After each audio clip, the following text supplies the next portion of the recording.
వారి దేవస్థానం సందోల గ్రామం బాపట్ల జిల్లా ఆంధ్రప్రదేశ్.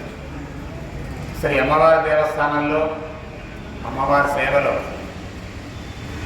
ఉంటూ దేవస్థానం ఉద్యోగిగా ఉండేటువంటి కొట్లూరి సుబ్బులు అనేటువంటి మహిళ మరి వాళ్ళ తాలూకు సుభద్ర వారి ఈ మధ్య 3 రోజుల క్రితం కరెంటు షార్ట్ సర్క్యూట్ కారణంగా వారి ఇల్లు పూర్తిగా కాలిపోయింది. కనీసం కట్టుబట్టలు లేకుండా చాలా దయనీయ స్థితిలో ఆ కుటుంబం ఉంది. వారు పైగా మా దేవస్థానంలో స్వీపర్గా పనిచేస్తుంటారు. దాదాపుగా 15 సంవత్సరాలతో వాళ్ళు ఈ సర్వీసులో ఉంటున్నారు. మరి ఆ పరిస్థితి తెలుసుకోగానే మా దేవస్థానానికి చెందినటువంటి కొంతమంది భక్తులకి ఈ విషయం చెప్పగానే వెంటనే చాలా స్పందించారు. స్పందించి ముందు అత్యవసరంగా ఉపయోగపడేటువంటి ఆహార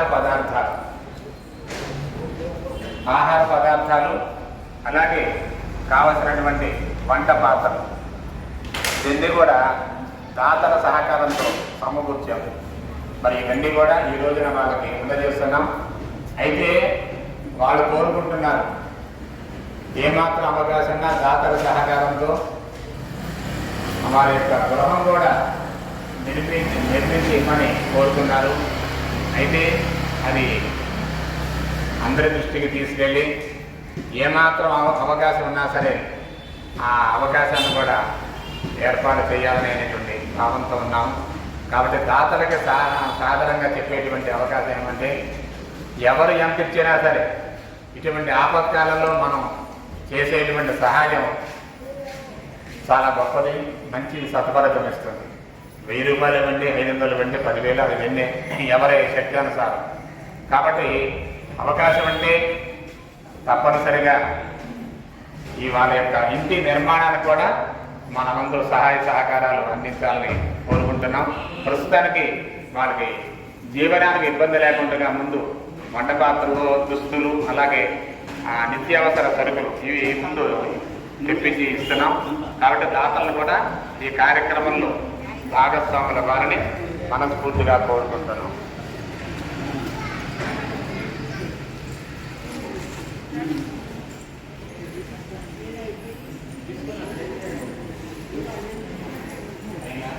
అయ్యా మేమందరమే తెల్లారి గట్టలు వేసి పనికి వెళ్ళిపోతున్నామండి.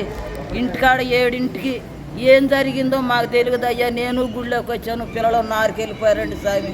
ఇంటికాడ కరెంటు షాక్ కొట్టి అసలు ఏమి లేకుండా మొత్తం మసి అయిపోయినాయి అయ్యా. కట్టుబట్టలతోనే ఉన్నామండి స్వామి. రోడ్డు మీద పడిపోయి అల్లాడిపోతున్నామండి. ఏదో మా గుళ్ళో మేనేజర్లు ఏదో ఈ రకంగా వండుకు తినమని పాత్రలు, బియ్యము, ఎచ్చాలు అన్నీ ఇచ్చారండి స్వామి. ఏదో మీ దయ అందరూ కథ ఏదో తలో పావలో ఇస్తే మేము కూడా ఒక ఇదిగా వస్తామండి స్వామి. ఇదండి అయ్యా జరిగిందయ్యా. అల్లాడిపోతున్నామండి. బెడ్లో మేము అయ్యా రోడ్ల మీద పడిపోయి స్వామి. ఇల్లు కాలిపోయి బేటు పడిపోయి ఇల్లంతా చెమ్మ, ఎక్కడన్నా పాక వేసుకోవాలన్నా తళ్ళలోనే ఉంటున్నామయ్యా. అల్లాడిపోతున్నామండి బెడ్లో మేమంతా కలుసుకున్నాను గారు. నమస్కారం. వారి యొక్క విన్నపం కూడా మీరు విన్నారు కాబట్టి మీ యొక్క అవకాశాన్ని ఎంత కూడా దేవస్థానం మా సిబ్బంది దగ్గర మీరు సంప్రదిస్తే ఆ వివరాలు చెప్తారు.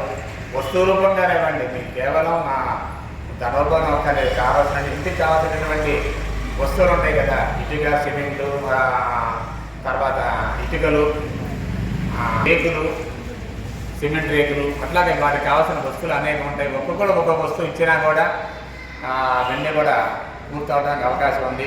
కానీ నా నమ్మకం అయితే తప్పనిసరిగా పూర్తవుతుందని భావిస్తున్నాను.